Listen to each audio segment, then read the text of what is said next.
కూర్చున్నాడు చిన్నగా.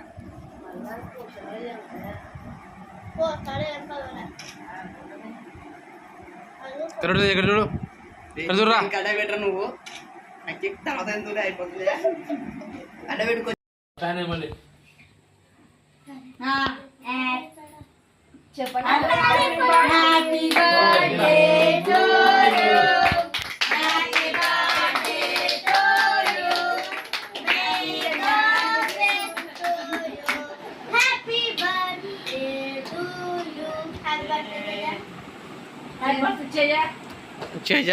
చేజా happy birthday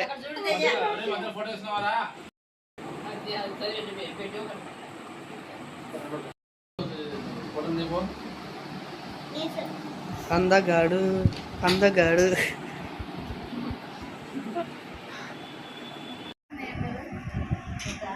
వద్దులే